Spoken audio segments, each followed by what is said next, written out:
Muy buenas noches, señores y señores. Bienvenidos al desarrollo de la materia correspondientes a ciencias naturales. Un gusto poder contar con la presencia de cada uno de ustedes ya en esta clase con la cual damos por terminado este proceso educativo. Bienvenidos al desarrollo de la presente Buenas clase. noches, licenciado.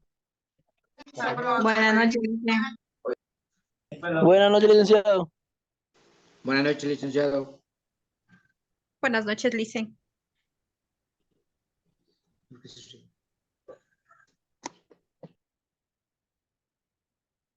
¿Cómo están? Muy buenas noches, mis queridos amigos. Veo que tengo una buena acogida de estudiantes en esta última clase, así que hubiesen estado en las otras. Fallaron muchas de las personas, pero bueno, estamos ya llegando al final de este proceso educativo. Tienen ustedes todo el material pertinente para que puedan estudiar, puedan desarrollar todas sus actividades y obviamente puedan presentarse preparados a esta etapa final del examen principal. Doña Moniquita, dígame en qué le puedo ayudar. Buenas noches, Licen. Por hacerle una consulta, he estado revisando las calificaciones y me sale que no tengo calificación en la tarea uno, tema uno, me dice. Y la otra es Pero ¿de qué, en la tarea 3 de estudios sociales y ciencias naturales. O de sea, en qué las dos unidad? materias me falta. De la unidad uno me sale que no está calificado y de la unidad 3. De la unidad uno y la unidad 3, ¿segura? Sí. Porque así me sale, o sea, tarea 3, unidad 3, tarea uno, unidad uno, así me sale, o sea, y está sin calificación y son en las dos materias de estudios sociales y la de ciencias naturales. No sé qué Ya, pasó porque yo ya envié todas las tareas. ya voy Ahorita a ya ver. solo me falta de la semana que ¿Cuándo, pasó, no me llega. cuándo envió? Las fechas exactas no las tengo, o sea, pero sí envié antes del tiempo que nos dieron. Qué raro porque incluso yo ya hice un barrido de la plataforma de ustedes y Sí, eso mismo yo es. ya califiqué todo y me resulta raro que solo usted no tenga calificación cuando ya se le subió, prácticamente se les ha calificado a todo, a todos en la plataforma que ustedes tienen, en el aula virtual. A ustedes y a cada uno de ustedes yo ya les he calificado. Tienen ustedes asignadas una calificación de la unidad uno, de la unidad 2, de la unidad 3, unidad 4, excepto la unidad número 5, que todavía tienen un tiempo perentorio para presentar esta última actividad, esta última tarea. Nada más. El resto de las unidades yo ya he ido calificando a todo el mundo. Tuvieron el tiempo, yo les comuniqué a ustedes que tenían un tiempo perentorio para que ustedes se puedan igualar, puedan hacer otras actividades, al momento ya no. Los compañeros que ya no han presentado a tiempo, obviamente voy a volver a hacer una última revisión, un último barrido de la plataforma, como se lo conoce. La próxima semana voy a hacer un barrido general. Hasta la próxima semana les informo que ustedes ya tienen que tener subido todas las tareas, hasta la unidad número 5. Tienen que tener ya completas todas las tareas, porque máximo hasta el día miércoles yo ya tengo que tener calificados y subidos todas las tareas, todas las calificaciones de ustedes, listas para obviamente entrar a la reunión de profesores, a la junta de cursos. Entonces, ahí se va a analizar quién tiene buenas notas, quién tiene malas notas, quién ha tenido dificultades y otras actividades más. Entonces, eso como recomendación. Entonces, ya saben, hasta el día martes máximo de la otra semana, ustedes ya tienen que tener cumplido todas las actividades para poderlas calificar y subir al documento correspondiente sus calificaciones, y con eso entramos a las juntas de curso y se habrá terminado completamente este periodo académico. Eso en cuanto, entonces ya sabe, entonces voy a hacerle una revisión más. Voy a hacer una revisión más. Si es que usted obviamente me dice que no hay calificaciones, ya voy a ver. Porque yo el día domingo de esta otra semana fue cuando yo hice un barrido completo de la plataforma, de todos los cursos que tengo a mi cargo. Con eso prácticamente yo cumplí con todos los objetivos, obviamente, de tener sus tareas todas calificadas, incluso de los compañeros que habían presentado posteriormente. Eso como análisis, por favor, compañeros. Entonces, una vez que, no sé si tienen alguna duda, alguna inquietud más. antes de pasar con el desarrollo de esta última clase? No. Bueno. Entonces continuamos con el desarrollo de las actividades y vamos a ver este último tema que es bastante importante, especialmente dentro de los procesos de reproducción. Vamos a ver los tipos de reproducción desde el punto de vista tanto de los vegetales como de los animales. Esos son el último tema en el cual nosotros vamos a centrarnos. Vamos a hablar del ciclo celular y el reproductivo correspondientes a la unidad número 5, el tema número 4, la reproducción y sus tipos. La función de reproducción da lugar a nuevos seres vivos de características similares a los que los han originado. Con la reproducción, los progenitores originan nuevos individuos denominados descendientes. De este modo, las especies garantizan su continuidad. Existen dos factores que aseguran esta continuidad de la especie. La primera, la transmisión de características de progenitor a descendiente. Por ejemplo, cuando han escuchado, ve si el guagua ha sacado los mismos ojos del papá, las mejillas de la mamá, ahí está, la transmisión de características de progenitores a descendientes. Otra de los factores fundamentales es la producción de suficientes descendientes como para que la especie sobreviva. Entonces, por ejemplo, hoy en día, por la situación económica, las parejas solo tienen 2 hijos. Esto, de cierta manera, contribuye o permite que exista un nivel límite en cuanto a la reproducción y esto permite que exista, obviamente, los descendientes suficientes para que la especie sobreviva. Antes nuestros abuelitos, por ejemplo, tenían 14, 15 hijos. Me imagino que la economía era mejor que ahora, pero ahora no es posible. Entonces, por eso, obviamente, la especie humana ha tenido también una baja en cuanto a la natalidad y tenemos que tener una etapa constante, tenemos que tener una fluctuación porcentual constante en cuanto a tasas de natalidad y mortalidad para que nuestra especie obviamente continúe establecida dentro de nuestro planeta. Las etapas que se dan en la vida de un organismo desde que nace hasta que se reproduce constituyen el ciclo biológico. Los procesos que garantizan que una especie pueda completar su ciclo biológico son los siguientes. Primero, la obtención de los descendientes que se forman a partir de las unidades reproductivas de los progenitores. La siguiente, la dispersión de los descendientes lejos de sus progenitores. Y tercero, desarrollo de los descendientes hasta poder reproducirse de nuevo y completar así su ciclo biológico, eso quiere decir el ciclo reproductivo. En cuanto a los tipos de reproducción, en función de la forma de obtención de los descendientes, distinguimos 2 tipos de reproducción. Primero, la reproducción asexual y también la reproducción sexual. Esas son las 2 clasificaciones o los 2 tipos de reproducción que existen. La reproducción sexual y la reproducción asexual. Cuando hablamos de reproducción sexual, se caracteriza por la participación de 2 células especializadas llamados gametos, los gametos masculinos y los gametos femeninos. Los gametos masculinos son los espermatozoides, mientras que los gametos femeninos son los óvulos, que proceden de 2 progenitores diferentes, hembra y macho, en la mayoría de los casos. Las 2 células reproductoras deben unirse para unir un nuevo individuo. La fecundación es el proceso de fusión de los gametos. La célula que resulta de la fecundación es el cigoto, que mediante divisiones celulares consecutivas dará lugar a un nuevo descendiente. El descendiente, pese a parecerse a los progenitores, pese a decir lo que les dije anteriormente, que el guagua tiene los mismos ojos del papá, el mismo pelo, el pelito de la mamá sacado y así con características, pese a ser parecidos a los progenitores, serán diferentes a ellos. Y ya esto desde el punto de vista celular, desde el punto de vista estructural de las células, nosotros somos diferentes a nuestros padres, pues nuestras células, nuestras estructuras, obviamente van mutando, van transformándose para que nosotros tengamos mejores características, vayamos evolucionando y de esa manera nos vayamos adaptando a nuestro medio ambiente.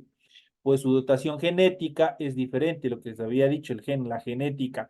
La reproducción sexual es, por tanto, una fuente de variabilidad, ya que las características de los individuos varían de progenitores a descendientes. Eso desde el punto de vista genético.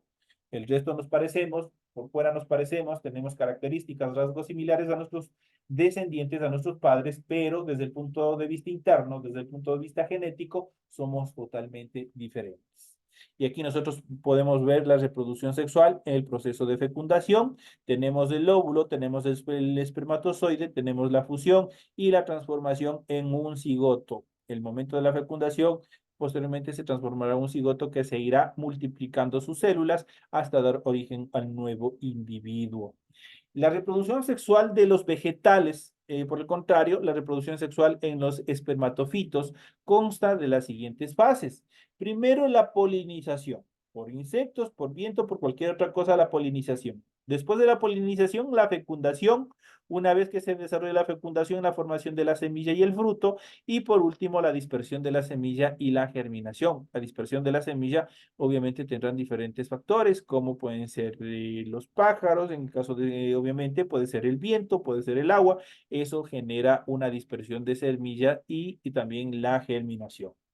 La flor es el órgano encargado de la reproducción sexual de los vegetales con características de espermatofitos.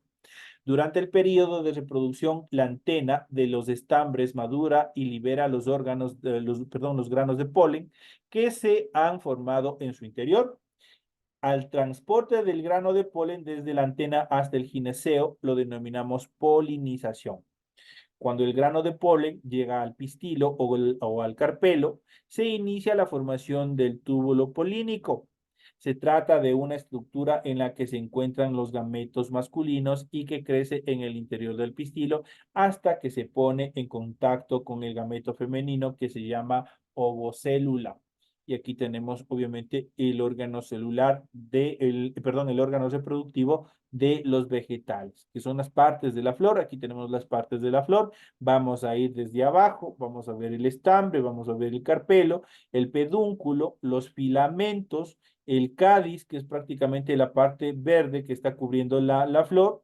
Tenemos el ovario, tenemos los óvulos, tenemos el estilo, el estigma, la corola, que es todo, los pétalos completos, tenemos la antera, tenemos los pétalos y tenemos los sépalos. Esas son las partes de la flor y obviamente esta flor es el órgano reproductor de las plantas, en este caso de las espermatofitas, las que generan el polen, que es el esperma que genera la fecundación. La célula resultante de la unión de los gametos, fecundación, recibe el nombre de cigoto, igual que en los animales. El cigoto se dividirá sucesivamente en muchas células para formar el nuevo individuo, un nuevo vegetal. Aquí tenemos la formación del túbulo polínico, tenemos el óvulo, tenemos los gametos masculinos, tenemos el tubo polínico y tenemos los granos de polen, el momento mismo que está dándose el proceso de germinación o de fecundación de los gametos y obviamente están transformándose. La semilla se ha formado en el interior del ovario de la flor, que a su vez crece y se transforma hasta convertirse en el fruto, el pericarpio, que es lo que nosotros nos comemos. Por ejemplo, cuando les pongo un ejemplo, cuando nosotros tenemos en nuestras manos un durazno, la parte carnosa que nosotros nos servimos, luego de la cáscara hay una parte carnosa, eso se denomina el pericarpio. Eso es la parte del pericarpio dentro de los términos de las ciencias naturales. Entonces, esa es lo que nosotros nos comemos, lo que tiene un sabor dulce, que tiene determinadas características.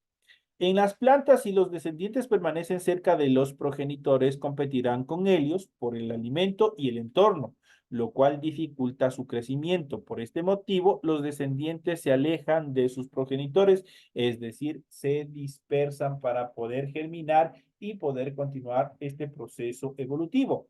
Una vez que las semillas se encuentran en un sustrato con las características necesarias de temperatura, humedad, luz y oxígeno, empezará el desarrollo de una nueva planta. Este proceso lo conocemos como germinación. La reproducción sexual, en cambio, de los animales, cada individuo produce sus gametos. Al unir los gametos femeninos y los masculinos, se formará el cigoto. En los animales, los gametos se empiezan a generar cuando el individuo llega a la edad adulta. Este momento se produce cuando los órganos específicos llamados gónadas o glándulas sexuales están plenamente desarrolladas. Hay dos tipos de gónadas, los testículos en las gónadas masculinas y producen los espermatozoides, y los ovarios son las gónadas femeninas y producen los óvulos. Pues ya saben cómo se denominan dentro del punto técnico, dentro del punto de las ciencias naturales, a cada uno de los órganos sexuales productores de los espermatozoides. Son las gónadas o testículos, o son las gónadas o ovarios. Esas son las características. El desarrollo de los animales empieza cuando el cigoto comienza a dividirse y dar lugar al embrión. En los animales distinguimos tres tipos de desarrollo del embrión. Tenemos en primera instancia el oviparismo. En esta etapa el embrión queda englobado en el interior del huevo, que se libera al exterior del cuerpo del animal. Eclosionará y generará un nuevo individuo. Son ovíparos los invertebrados y la mayoría de los vertebrados. En cuanto al proceso de viviparismo o el vivíparo, el embrión se desarrolla dentro del sistema reproductor femenino. Allí se nutre de la sangre materna a través de la placenta y el cordón umbilical. Los mamíferos son un grupo de animales vivíparos. En ese contexto estamos ubicados nosotros. En cambio, en el oviviparismo, los embriones con este desarrollo se encuentran en el interior de un huevo, como en el primer caso, pero este es retenido en el sistema reproductor femenino. El huevo eclosiona en el interior de la madre y el organismo saldrá luego hacia el exterior del cuerpo. Algunos peces y reptiles son ovivíparos o pertenecen a este nivel de reproducción. En cuanto a la reproducción asexual, acá ya cambiamos, pasamos a la siguiente etapa, la reproducción asexual, a partir de una célula o de un grupo de células del progenitor y por división celular sucesiva, se consigue un individuo igual al progenitor, sin la intervención de gametos. El principal mecanismo de este proceso son los siguientes. Tenemos la esporulación. Al principio la célula lleva a cabo varias mitosis sucesivas sin realizar citocinesis. El resultado es una célula que contiene múltiples núcleos y muy poco espacio en el citoplasma. Finalmente se produce la citocinesis y se reparte el citoplasma entre todas las células hijas resultantes. Estas células hijas reciben el nombre de esporas. Y aquí nosotros podemos ver un tipo de esporas justamente dentro de este proceso de esporulación. En cuanto a la bipartición, es el mecanismo reproductivo más común en los organismos unicelulares, tanto procariotas como eucariotas. Los eventos que se dan son los siguientes. Primero, el cromosoma se duplica y cada copia se une a un mesosoma, que es la región de la membrana plasmática.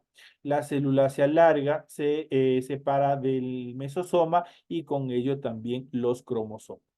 Finalmente duplican los componentes celulares y se forma la pared celular de mureína que separa las dos células hijas. Y de esa manera se originan dos estructuras, dos seres o dos células similares.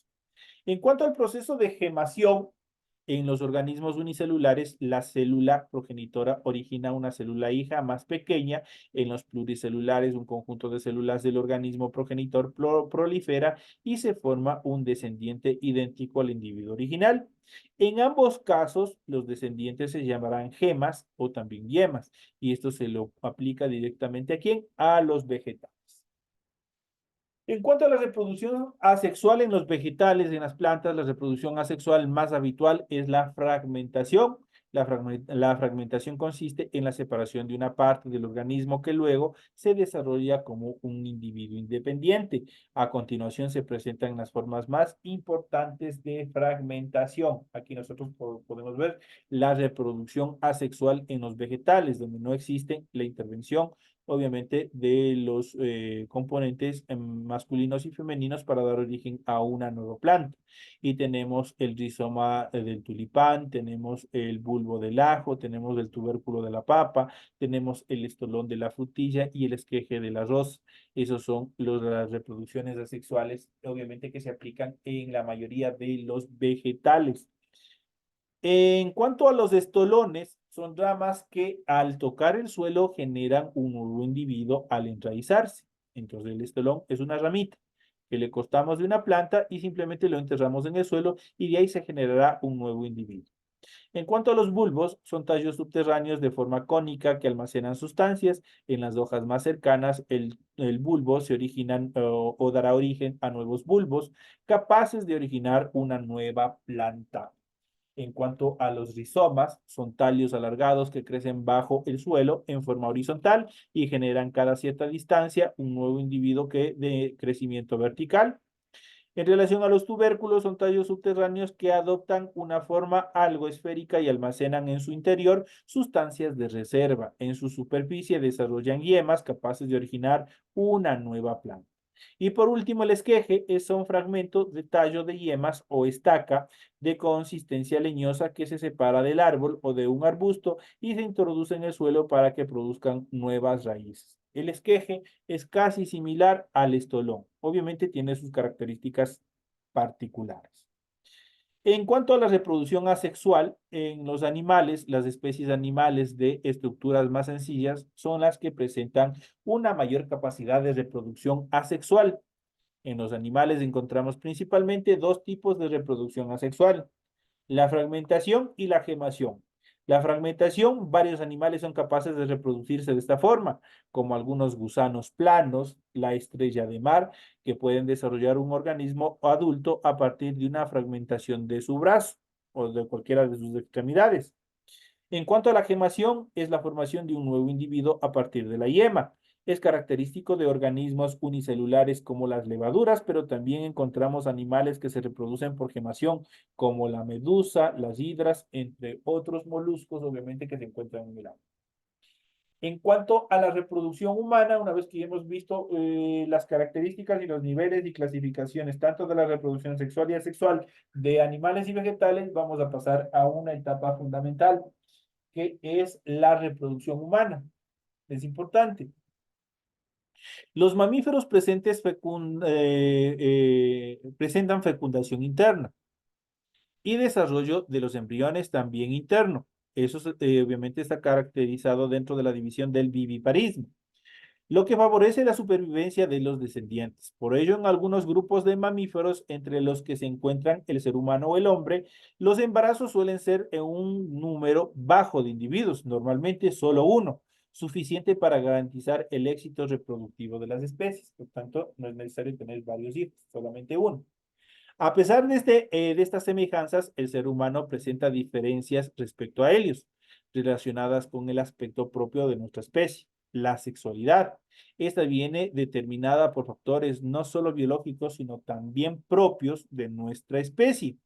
La sexualidad, esta viene determinada por factores no solo biológicos, sino también por cuestiones psicológicas, culturales y emocionales. Las fases de la reproducción son las siguientes: el acto sexual, la fecundación, el embarazo y por último el parto. Iniciamos la descripción de la fecundación o la función de reproducción humana con un estudio del sistema reproductor masculino y también femenino. El aparato reproductor masculino está formado por los siguientes órganos y aquí nosotros podemos observar el aparato o el esquema frontal y lateral del aparato reproductor masculino. Desde la parte superior hasta la parte inferior tenemos el conducto deferente, tenemos las vesículas seminales, tenemos la próstata, tenemos el pene, el epidídimo, los testículos, los túbulos seminíferos. Esos son los principales órganos que están constituidos el aparato reproductor masculino. Y obviamente también la uretra, que también está constituido dentro de esta estructura de órganos. En función de los testículos, son dos órganos situados fuera de la cavidad abdominal y cubiertos por un escroto. En su interior se encuentran los túbulos seminíferos, donde se forman los espermatozoides. En función de los epidídimos, son dos estructuras situadas en la parte superior de los testículos que intervienen en la maduración de los espermatozoides. En cuanto a los conductos deferentes, son los productos por los cuales los espermatozoides van a la uretra. Y las vesículas seminales son dos pequeños órganos situados encima de la próstata que producen secreciones. Estas secreciones nutren a los espermatozoides y junto a ellos constituyen lo que se conoce como el semen. Si hay actividad sexual, el semen es eyaculado a través del orificio de la uretra. Si no es expulsado, se almacena en las vías genitales, donde en parte se absorbe y en parte se expulsa a través de la orina.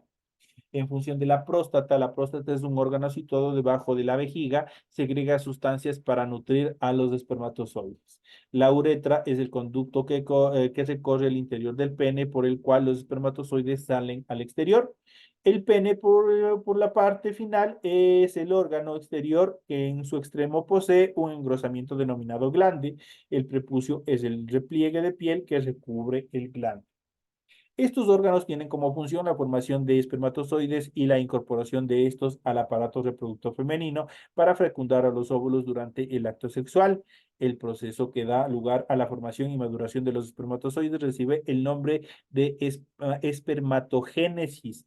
Esta se lleva a cabo en los testículos.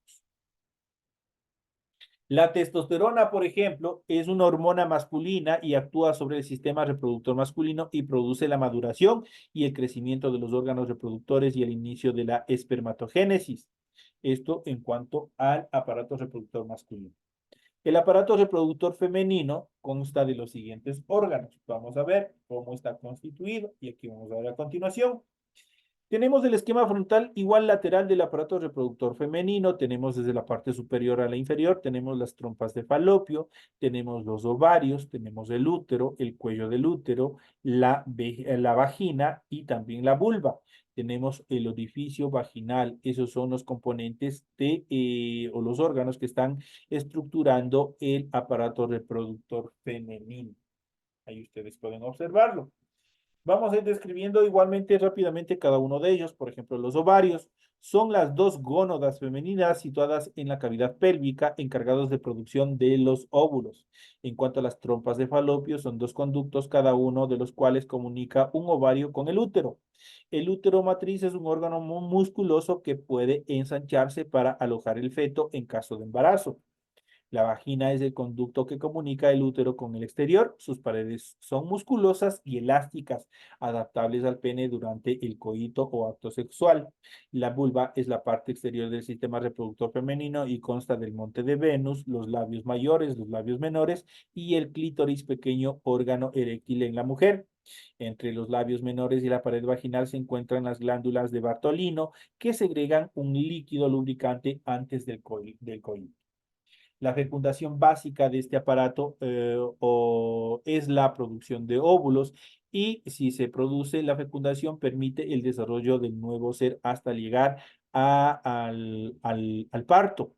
Los ovarios contienen los folículos primarios, agrupaciones celulares que contienen ovocitos, los cuales darán lugar a los óvulos. A este proceso lo llamamos ovogénesis. Normalmente en cada ovogénesis madura un solo óvulo. Este es transportado por una de las trompas de falopio hasta el útero. Si el óvulo no es fecundado, se expulsará por la vagina junto con los tejidos que se desprenden del endometrio en un proceso llamado menstruación.